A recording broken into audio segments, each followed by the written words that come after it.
Es una compañía de triple impacto, ¿no?, que impulsa proyectos de energía solar, eficiencia energética y acción climática. Así que para mí es un gusto darle la bienvenida, ingeniero. Gracias por venir acá y aceptar la entrevista. Le saluda Estefanía Santillán, Alexis Cobos Lozano. ¿Cómo estamos? Buena tarde. Muchas gracias, muy buena tarde. No, muchísimas gracias a usted por aceptar esta entrevista. Bueno, entrando en materia, ingeniero, en cuanto a esto del tema de la energía eficiente, coméntenos. Hay varios proyectos que ustedes están impulsando como J3M Global.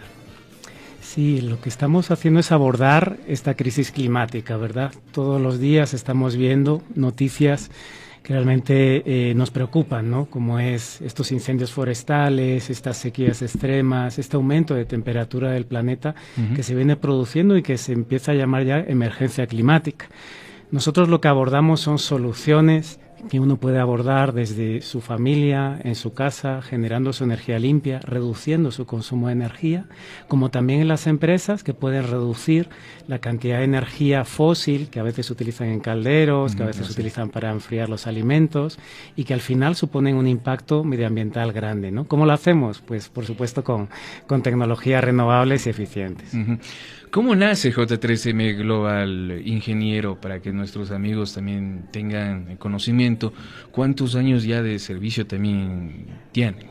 Nosotros llevamos 5 años trabajando acá en Ecuador, en Quito. Si bien yo llevo pues más de 15 años trabajando en el sector de energías limpias, en España más de 9 años estuve allí instalando paneles solares en techos de casas y de edificios, y fue hace 5 años coincidiendo justamente con un anuncio que hizo Naciones Unidas, 2018, donde advertía de que la humanidad tenía apenas hasta el año 2030 para reducir urgentemente las emisiones de carbono, si no queríamos que esa temperatura del planeta se elevara más allá de un límite que pone en riesgo la propia vida de los seres humanos. Ingeniero, ¿cuáles serían aquí los principales beneficios de utilizar estas fuentes de energía eficientes y respetuosas con el medio ambiente? Bueno, hay muchas tecnologías que podemos incorporar a nuestra vida diaria, ¿no? Por poner un ejemplo, podemos poner paneles solares fotovoltaicos para generar electricidad y ahorrar en la factura de la luz, ¿ya? Por otro lado, también podríamos calentar el agua que nos calienta pues la ducha o el agua que necesitamos para nuestra piscina. También la podríamos calentar con otro tipo de paneles que se llama solares térmicos, ¿no? Utilizan de nuevo el sol para calentar lo que es el agua.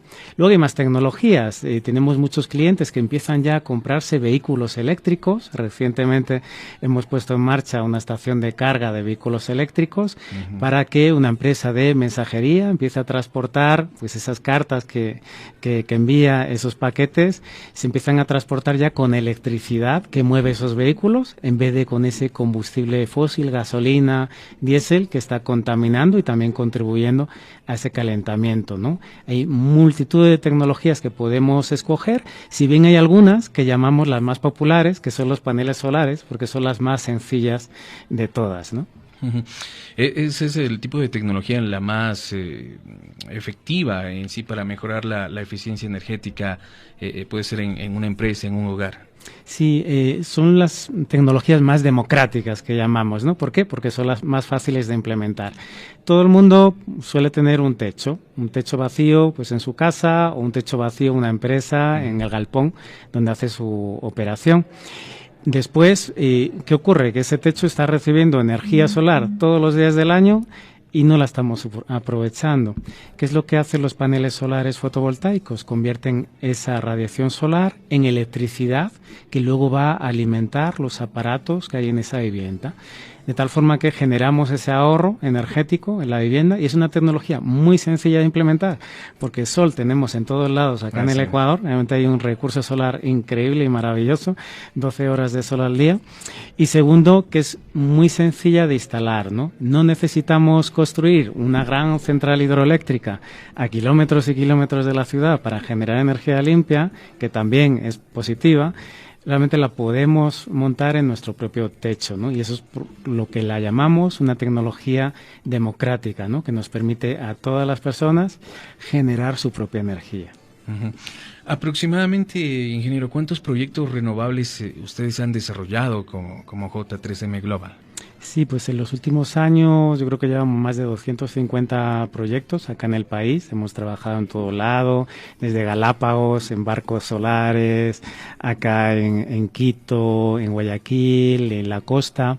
Y adicionalmente nosotros también desarrollamos lo que son proyectos de eficiencia energética, es decir, no solo generamos energía limpia y renovable, sino también ayudamos a que estas familias consuman menos energía. Muchas veces es más positivo reducir el consumo, ser más eficientes en el consumo, que generar energía limpia. Entonces tenemos que abordar los dos aspectos simultáneamente, ¿no? Reducimos nuestro consumo y al mismo tiempo generamos energía limpia para satisfacer ese consumo. Qué bueno, mire, es importante conocer este tipo de tecnologías, de proyectos que realizan. ¿Cómo ha sido la acogida acá en nuestro país en el tema de energía eficiente? Bueno, esto es muy interesante porque en toda implantación de nueva tecnología, ya sean celulares, ordenadores, siempre hay una curva que se llama la curva de implantación de nueva tecnología. En principio, ¿quiénes son las primeras personas que empiezan a generar su energía limpia, a poner paneles solares, por poner un ejemplo? Son lo que llamamos los innovadores. Los innovadores son personas que les gusta adoptar nuevas tecnologías, que es en torno al 2,5% de la población, y gracias a que estas personas dan el primer paso acá, luego se empieza a contagiar. Y más personas, sus vecinos, empiezan a preguntar, oye, he visto que has puesto paneles solares en su techo, ¿por qué? ¿Por qué los has puesto?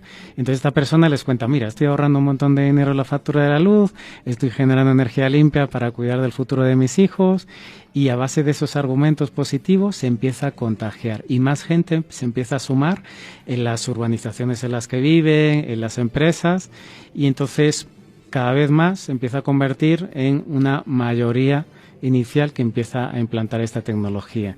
En síntesis, ¿qué ha pasado en los últimos años? Pues que parece que poquitas personas y familias y empresas se están lanzando a generar energía limpia, pero no son pocas, es que siempre ocurre lo mismo, son los innovadores, los pioneros, los primeros que lo hacen. Y después se produce una curva exponencial, un crecimiento increíble, porque todo el mundo ve las bondades de esta tecnología y entonces se empieza a expandir masivamente. ¿Y esto por qué lo sabemos? Porque lo hemos visto en países muy parecidos al Ecuador. Lo hemos visto en México, lo hemos visto en Brasil, lo hemos visto en Colombia, empieza a surgir esa curva exponencial de implementación de la tecnología solar, y por eso estamos claros. De aquí a 3, 4 años empezaremos a ver todos los techos de las ciudades repletos de paneles solares. Es importante que la gente conozca también, adicional del trabajo que ustedes realizan, que hay 7 tipos de energías verdes, no solamente de la que estábamos hablando, sino que hay más opciones como para seguir potenciando y para seguir como explorando esta área. ¿Cómo estamos en relación a nuestro país, a la ciudad, de conocimiento sobre estas 7 energías verdes?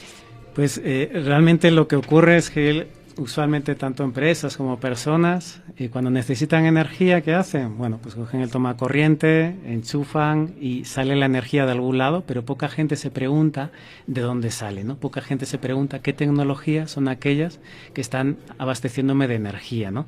Ecuador, afortunadamente, es un país donde el mix eléctrico, es decir, la energía eléctrica que sale del tomacorriente, es muy limpia, porque más del 90% viene de hidroeléctricas, ¿ya?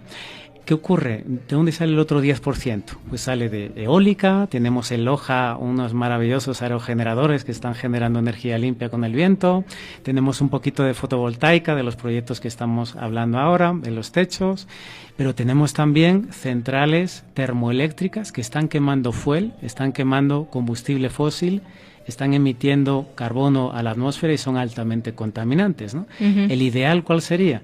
Que el 100% de la generación eléctrica del país fuera renovable. En Galápagos, por ejemplo, tenemos una alta componente de combustible fósil. Se está quemando mucho fuel para generar electricidad.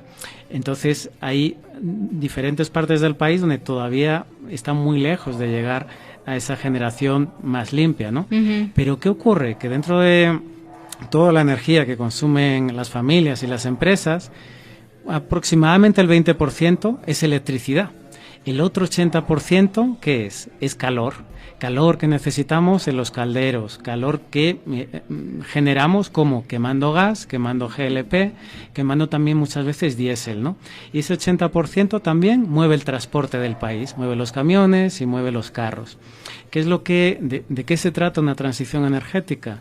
Se trata de que no solo la electricidad, que ya es más del 90% limpia, sino que también el otro 80% de la energía sea limpia. Entonces, ¿qué ocurre? Pues en vez de quemar fuel y quemar diésel para calentar y generar calor en las industrias, deberíamos estar quemando biomasa, ¿no? Que es otra tecnología. La biomasa, pues son estos restos agrícolas de las podas de los árboles, restos agrícolas que quemamos en calderos, ¿no? Y que tiene un comportamiento más limpio. Solo de restos agrícolas, ¿no podría ser como los desechos de casa, tal vez de frutas?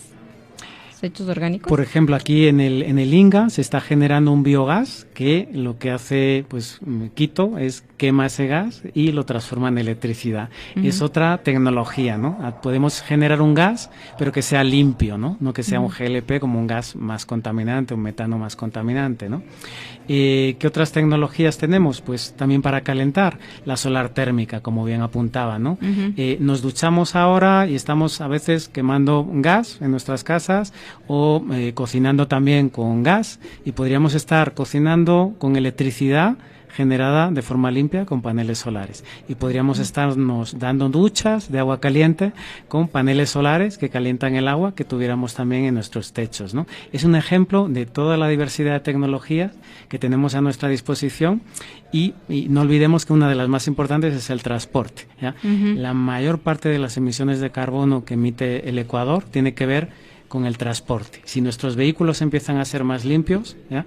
Como en Guayaquil, donde ya hay una flota de autobuses que son eléctricos, en Quito se ha implementado también una prueba piloto de vehículos eléctricos, en Loja hay taxis eléctricos, y aquí en Ecuador, aquí en Quito, como aquí comentaba, se empiezan a ver ya flotas de mensajería que se empiezan a mover con vehículos que funcionan con electricidad limpia. Pues es otra tecnología que es muy necesaria en esta transición energética. Con esto ayudamos a mejorar el tema de la calidad del aire, el tema también del cuidado de la contaminación del aire en nuestra ciudad y en nuestro país. ¿Cuáles serían estos otros beneficios que tendríamos si empezáramos ya a cambiar ese chip y empezar a seguir trabajando en estos proyectos que habíamos hablado? En efecto, la energía limpia es también salud. Recientemente justo poníamos paneles solares acá en una clínica en Quito, y ellos lo hacían por ese convencimiento, ¿no? Están curando enfermedades. Algunas de esas enfermedades son respiratorias y son producidas por un aire que está muy sucio. ¿Por qué el aire está sucio? Pues por este transporte que se mueve con esa gasolina o con ese diésel, también porque hay centrales termoeléctricas que están quemando ese fuel y emitiendo partículas también a la atmósfera. Entonces, el hecho de que todo el transporte sea eléctrico, primero de todo, es silencioso, y eso también a efectos del ruido, que también nos afecta mucho a la salud mental, la contaminación acústica nos afecta. A nivel respiratorio, como hablamos, el hecho de que se deje emitir partículas al aire implica, pues justamente respiramos un aire mucho más limpio. Y claro, el sol, cuando nos ayuda a generar esa energía con los paneles solares, no emite ni un solo gramo de carbono, no emite contaminación. El viento, en aquellos lugares de alto viento acá en el Ecuador, tampoco, ¿no? Entonces, a eso es lo que estamos caminando, ¿no? El siglo XX pues fue un siglo donde utilizamos energía de la que llamamos sucia, ¿no? No teníamos otra tecnología para abastecernos de energía, pero realmente el siglo XXI es el siglo de las energías limpias, ¿no? Se habla en Naciones Unidas incluso que en el año 2050 apenas el 9% de la energía a nivel mundial, y apenas quedan 27 años para ello, estamos aquí casi a la vuelta de la esquina. En 2050 solo el 9% vendrá de energía sucia, de energía fósil, y el otro 90 y pico vendrá de energías limpias. Entonces, en 2 décadas todos lo vamos a ver, ya sea los jóvenes, los que ya somos más maduritos, incluso las personas mayores, llegaremos, porque está, como quien dice, a la vuelta de la esquina.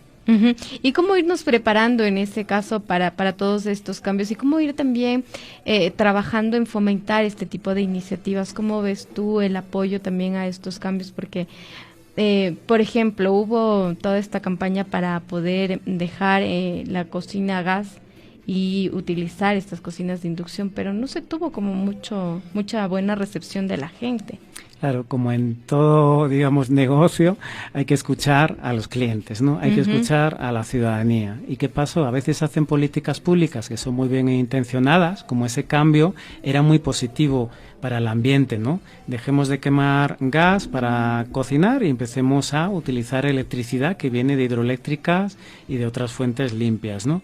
Sin embargo, eso no vino acompañado de mejor pedagogía, de mejores incentivos. La gente empezó a ver que había problemas, ¿no? Que tenía que comprarse una olla, que le subía la factura de la luz, sino esa ayuda que prometían quizá no era tan grande como esperaban.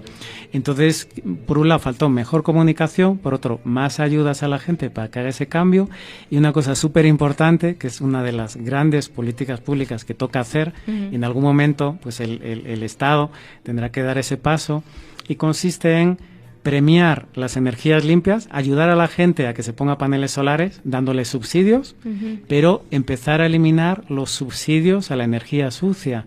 Porque ¿qué ocurre? Claro, la gente necesita igual un subsidio para el gas, para cocinar a bajo precio. Tienen toda la razón, hay mucha gente en situación de pobreza que necesita el subsidio. Tenemos que subsidiar la energía limpia. Si le subsidiamos la energía limpia, todo el mundo va a hacer el cambio. Pero ¿qué ocurre? Que si, digamos, queremos que la gente cambie a energía limpia y no la subsidiamos, pues hay una gran dificultad, ¿no? Entonces, el Estado tiene que plantear esas metas, tiene que empezar también a construir infraestructura de carga de vehículos eléctricos, tiene que empezar a subsidiar los vehículos eléctricos también limpios, y mientras les va subsidiando las energías limpias, quita los subsidios a la gasolina, al diésel, y lo hace de forma progresiva, ¿ya? Empieza desde la gente que más se puede permitir pagar un alto precio del combustible, pues que lo pague, y en último lugar, pues la gente que no se pueda permitir todavía un carro eléctrico, pues todavía seguirle subsidiando, pero hay que hacer una política de transición energética, y todo el mundo lo está haciendo.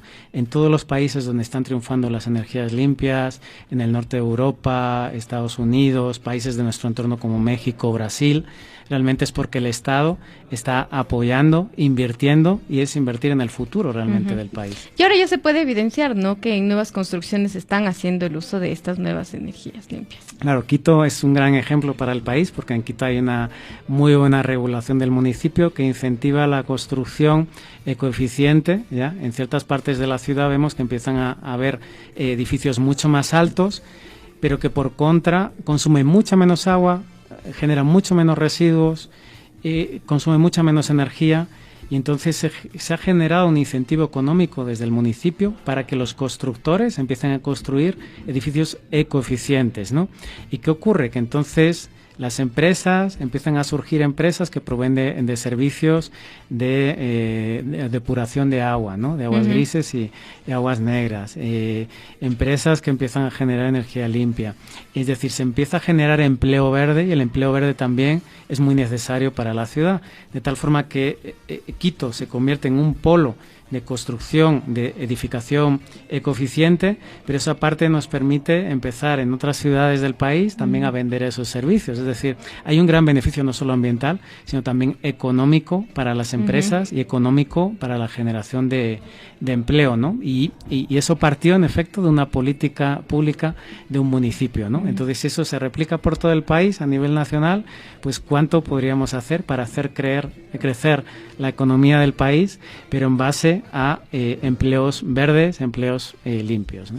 Y eso también dinamiza y da como estos nuevos espacios para que estudiantes puedan incursionar en todo este tema. Hace pocas semanas también estuvieron unos jóvenes de una universidad que ganaron un premio por este tipo de proyectos, que ya van buscando y cambiando esa mentalidad de ser una ciudad o un país más ecoamigable. Exacto. Por ejemplo, nosotros ahora mismo estamos armando un curso de energía solar para instaladores, porque ya no son solo universitarios, ¿no?, o personas con maestrías, sino el gran potencial de generación de empleo está en los oficios, ¿ya? En los electricistas, en los estructuristas, en los constructores de obra civil, en el transporte. Hay una gran fuente de empleo, y nosotros estamos ahora trabajando con colegios técnicos acá en Quito y también en Manta para generar generar esos cursos de instaladores de paneles solares, ¿no? Y estos cursos lo que van a permitir es que, en efecto, cuando estos ingenieros que vienen de las universidades y en efecto van a montar estas nuevas empresas, nuevos emprendimientos de generación de energía limpia, empiecen a tener proyectos, van a necesitar personal que ejecute y construya esos proyectos. Entonces hay que ir en paralelo, desde los oficios e institutos técnicos, universidades y, por supuesto, maestrías, y animando también a los universitarios a que salgan fuera a otros países, a que conozcan y se especialicen fuera y luego retornan acá al país con todas esas grandes ideas de otros países que están haciendo la transición energética. Pero no cabe duda que el apostar hoy por estudiar este tipo de tecnologías, lo que te hace es básicamente que tienes 3-4 décadas por delante donde vas a tener un montón de trabajo por hacer y encima salvando al mundo, digámoslo así, ¿no? Haciendo esa transición que el mundo necesita para afrontar la crisis climática. Juan José, ¿cómo podemos acceder a estos talleres? Las personas que nos están escuchando dirán, bueno, yo quisiera porque me interesa el tema o también es una nueva área que quisiera explorar. ¿Cómo pueden saber más información de este tema? Sí, bueno, les indico lo que sería nuestra página web, que es www.j3mglobal.com. J3M es el nombre de nuestra compañía. Nos pueden buscar, ya sea para hacer proyectos, ya sea para proponernos proyectos como estos que estoy hablando, educativos, para formarse, porque lo que estamos es trabajando en todos los sectores posible para acelerar lo que llamamos la acción climática y llenar de energía limpia pues todo el país, ¿no? Juan José, muchísimas gracias por este tiempo y por esta valiosa entrevista. Muchas gracias a vosotros, ha sido un muy gusto. amable. Gracias. Este fue el diálogo con el ingeniero Juan José del Valle, director ejecutivo de J3M Global, hablando sobre estas energías eficientes y amigables con el medio ambiente. Miren, ya después de unos cuantos años vamos a poder disfrutar de esto, pero hay que empezar ya a dar pasos grandes para poder lograr esto y sobre todo cuidar de nuestro medio ambiente. Con esto nos vamos a ir a una